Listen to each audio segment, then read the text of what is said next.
Okay, soccer fans, it's finally time. Kickoff of the 2026 FIFA World Cup. It's almost here. You can feel the excitement, right? Teams gearing up for kickoff and excitement building here in the D.C. area. We're getting you ready for the world's biggest sporting event to take center stage. And joining us now is one of the most recognizable voices in American soccer, Apple TV's lead MLS commentator, former MLS MVP, a U.S. men's national team player, and a Maryland Terrapin grad, Taylor Twellman. Woo! Welcome, welcome, Taylor. How's that for your intro? The intro's great. The only thing that matters there is I graduated from Maryland. There you yes, go. At age 45, Annie. Go 45, but I Terps. still graduated. There you go. I love it. Taylor, let's start with the U.S. men's national team. This group looks a lot different than the one we saw 4 years ago. So for casual fans, what's the biggest thing they should know about this team?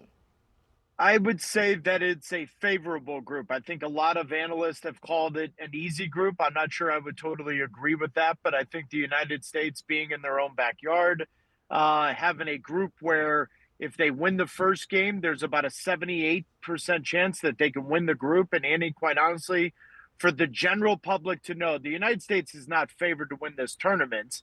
This is the men's national team, not the women's. However, there's pressure on this team to win their group, and I think they can, but they've got to win that first game against Paraguay because then it sets you in a real good spot to get 3 points against Australia. And if you win your group, you play a third-place team coming out of there. Okay, you just kind of answered what I was going to ask you next, what you would consider a successful World Cup for the U.S. men's national team. So you've played on some big stages, Taylor, covered some of the biggest tournaments around the globe.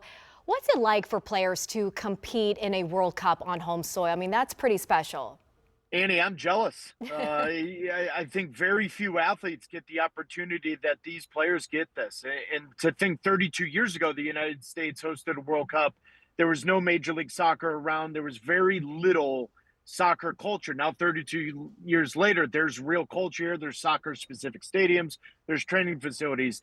But to play for the red, white, and blue in your own backyard, that is something that I really can't pontificate about. I can't really articulate it because I've never done that in a World Cup. I've done it in a World Cup qualifier, but I've never done it in a World Cup. And I think that opening national anthem in that game against Paraguay, I think the hair on the back of my neck is going to stand up. I completely agree. And I think it's safe to say soccer's popularity in the U.S. has never been higher.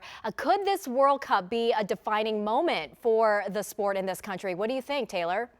Annie, it's a great question. I don't think I would use the word defining. I think it's going to be eye-opening. And the reason why I say that is I go back to what I just said, is that 32 years ago, very few people around the world had any idea what we were doing. Quite honestly, we didn't know what we were doing. Now you've got Major League Soccer here for 30 years. You've got all these stadiums. The fact that you've got 3 of the top 7 highest rated teams in the world using MLS training facilities, that was never there. So, Annie, it's going to be eye-opening to 45 other countries that are coming to our country to see what we've done over the last 30 plus years. And I think it's going to reintroduce ourselves to the rest of the world. But I don't think we're going to be defined by this because I think the future, even better things are going to come from this. But I think this is going to be eye-opening for the rest of the world to see what we're really doing over here. Okay, 10 seconds. Who's a team that could surprise people in this tournament? I would take Senegal or Japan. One of those two, I think, will surprise someone. All right. Taylor, thank you so much. We know you're en route to World Cup coverage as we speak right now. You're in your car. Thanks so much for speaking with us today. Thanks, Annie. Be good. Safe travels. Okay, you too.